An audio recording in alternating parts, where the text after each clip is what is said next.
स्वागत है दोस्तों आपके अपने चैनल ऑन स्टडी क्लास पर। जैसा कि आप लोग देख रहे हैं कि मौलिक अधिकार के बारे में आज मैं आप लोगों को रिवीजन करवाऊंगा। तो जैसा कि आप लोग पढ़े हैं तो एक दो बार अगर देखते रहिएगा, रिवीजन करते रहिएगा, सुनते रहिएगा तो वो ध्यान में रहेगा।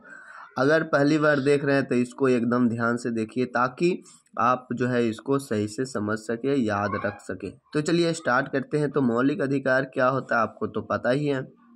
हम लोग मौलिक अधिकार जो संविधान के अंतर्गत आता है उसमें क्या क्या है और कहाँ से लिया गया इस पर बातें करेंगे, ठीक है। और क्या क्या है और कौन कौन से अनुच्छेद है उस पर भी हम लोग बात करेंगे।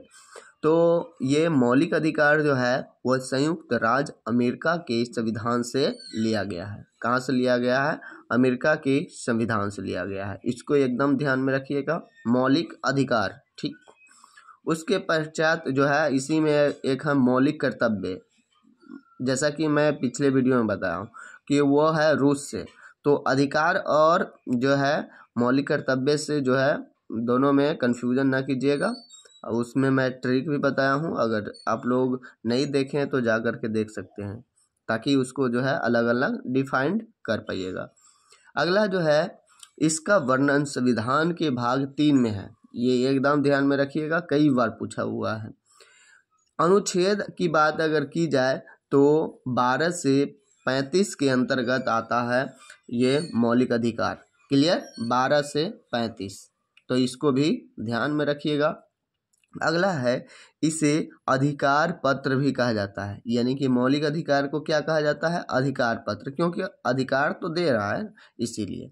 फिर अगला पॉइंट जो बनता है वो कहता है कि इसे मूल अधिकारों का जन्मदाता भी कहा जाता है। क्या कहा जाता है? मूल अधिकारों का जन्मदाता भी कहा जाता है। अगला पॉइंट कहता है कि मूल संविधान में 7 मौलिक अधिकार थे, परंतु अब नहीं है।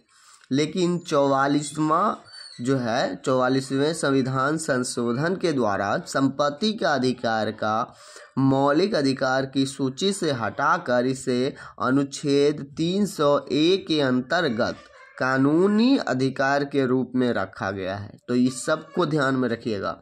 किसके अंतर्गत रखा गया? अनुच्छेद 301 के अंतर्गत। किसके अंतर्गत? तो कानूनी अधिकार के अंतर्गत रखा गया है। क्लियर? तो इसको ध्यान में रखिएगा। संविधान कौन सा संशोधन है? तो 44वां, ठीक है।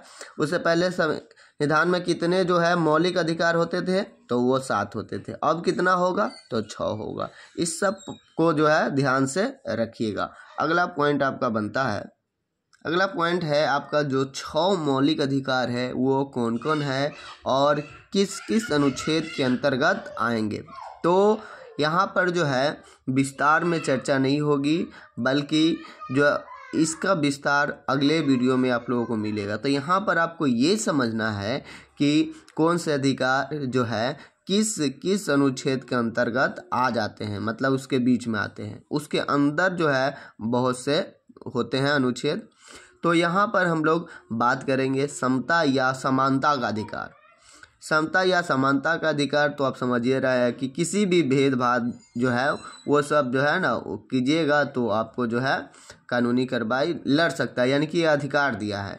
तो यहाँ पर जो है इसके अंतर्गत जो है कौन कौन से आएंगे? अनुच्छेद 14 से 18, जिसमें हम लोग डिटेल में जो भी इम्पोर्टेंट है अनुच्छेद उस पर बात करेंगे। जैसे कि इसमें जो है आपका धर्म, नस्ल के, लिंग के आधार पर जो भेदभाव होता है वह अनुच्छेद 15 में होता है।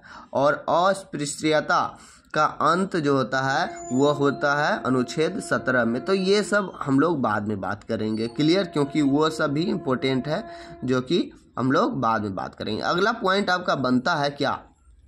अगला पॉइंट आपका बनता है स्वतंत्रता का अधिकार। ये स्वतंत्रता का अधिकार किस अनुच्छेद में है? तो अनुच्छेद 19 से 22 तक जो है स्वतंत्रता के अधिकार की बात करेगा। अगर आपको कभी भी अगर डाउट लगे तो आप स्वतंत्रता के से संबंधित जो भी अधिकार होंगे वो इतना के बीच में होंगे। अगर आपके पास ऑप्शन अगर बहुत अलग अलग है तो उससे भी पता कर सकते हैं। आगे है शोषण के विरुद्ध अधिकार। तो यह है अनुच्छेद कितना? 23 से है 24, 23 से है 24। क्लियर? धार्मिक स्वतंत्रता का अगर अधिकार की बात किया जाए तो वो कितना है, वह है अनुच्छेद 25 से 28, 25 से 28। तो यहाँ पर जो है अगला है संस्कृति और शिक्षा संबंधी अधिकार, तो अनुच्छेद 29 और 30 में इसकी बात किया गया है।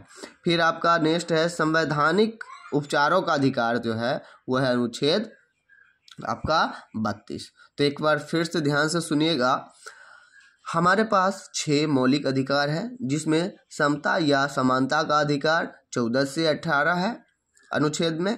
स्वतंत्रता का अधिकार आपका 19 से 22 में है, स्वतंत्रता का अधिकार अनुच्छेद 19 से 22 में है। शोषण के विरुद्ध अधिकार अनुच्छेद 23 से 24 में है, 23 से 24 में है।